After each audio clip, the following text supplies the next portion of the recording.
mainstream and historical background of conceptual art. After the Second World in Europe, USA and Japan have complex series of cultural exchange with the avant-garde. Marcel Duchamp and John Cage are two figures who are sources of the new ideas. Rauschenberg and Jasper Jones transform paintings with composed everyday objects and events. They question the status of a special kind of object which is a painting. The Gutai group in Japan extended the trajectory of informal and action painting. In Europe, Klein and Manzoni developed a parallel and avant-garde practice with their work on the ideal content of experience of art, understanding of the metaphysical meaning of the monochrome. The destruction of the idea of painting was expanding. It stimulated the interest of the ephemeral and the immaterial conceptual art. Duchamp is considered by many to be one of the most important artists of the 20th century.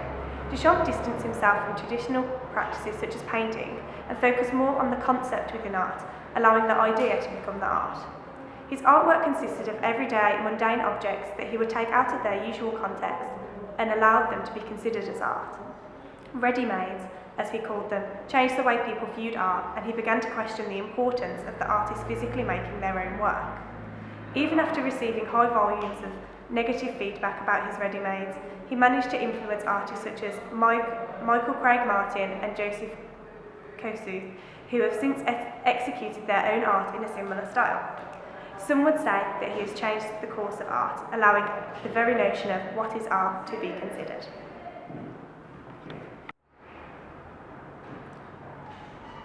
I'm ready. I'm ready. I'm ready. I'm a ready-made. I'm a ready-made. I'm a ready-made. I'm ready. I'm ready. I'm a ready-made. I'm ready-made. Ready or not, here I come. You can't hide. I'm a ready-made. I'm a ready-made. I'm ready. Never late. I'm a ready-made. I'm a ready-made. I'm ready. I'm ready. I'm ready. I'm a ready-made.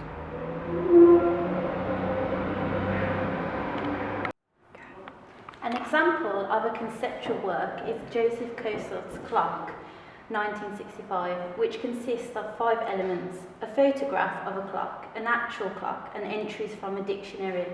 This questions why only the photograph is considered art and challenges the idea that art is beautiful but functionless. Canadian artist Michael Shomack uses an appropriated doghouse to address the relationship between black and white Americans historically and up to the present day. Jan Tim's Take the Sweeping Desert 2007 recontextualised a photograph of a man preparing the sand for a scene of the film Lawrence of Arabia. It creates a lonely figure in a romantic landscape. Baldessari is an American conceptual artist known for his work featuring found photography and appropriated images. Initially a painter, he began to incorporate text and photography into his canvases. His practice explores ideas around communication. Some of his signature works are conceptual juxtapositions of text and images that demonstrate the enormous associative power of language in the way that art is interacted with and understood. His works have paired statements with found photographs to humorously exploit the game-like way in which narrative can be arbitrarily created by language and visuals. According to Joseph Kosuth, in his essay Art After Philosophy, philosophy has historically concerned itself with the asset. Traditional art, historical discourse, suddenly seems unrelated, so it had reached its end. Kossuth then made clear the fact that the aesthetics are conceptually irrelevant to art after concerning the formalistic art. The function of art as a question was raised by Marcel Duchamp. Kossuth considered that Duchamp changed the nature of art as his ready-made gave birth to a new tendency of art, which was getting away of the morphology. That was the beginning of the conceptual art. New artists appeared and they were suddenly creating work in which the idea was the central focus. Kossuth commented that the value of particular artists after Duchamp must be weighed according to how much they questioned the nature of art. Conceptual art is all about the idea because that's the only thing that will be survive after all. If the idea is good and strong enough, then the artwork cannot be easily replaced by a kitsch, culture, or technology.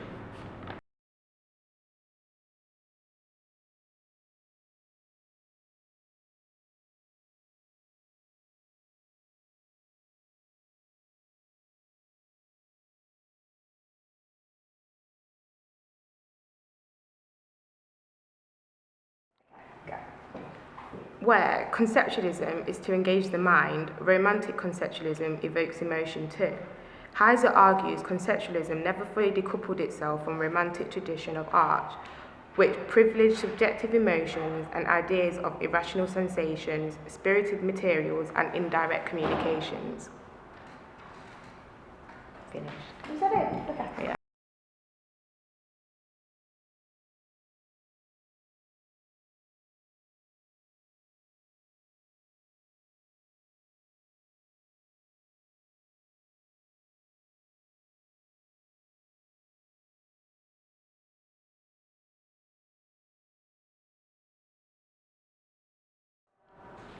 Lewitt's work is characterised by the use of repetition by the systematic, repetition by the systematic, repetition by the systematic, repetition by the systematic, repetition by the systematic, repetition by the... Can you get on with it, please?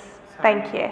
Systematic exclusion of any individuality of touch. Idea becomes the machine that makes the art. It's free from the dependence of the skill of the artist as a craftsman. Artist interest to make the work mentally interesting for the spectator, usually emotional dry. It's not necessarily logical. Conceptual art doesn't really have much to do with mathematics, philosophy, or any other kind of mental discipline.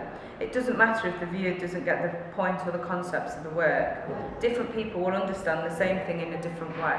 The idea itself, even if made visual, is as much as the work of art as any finished product. Those that show the thought process of the artist are sometimes more interesting than the final product.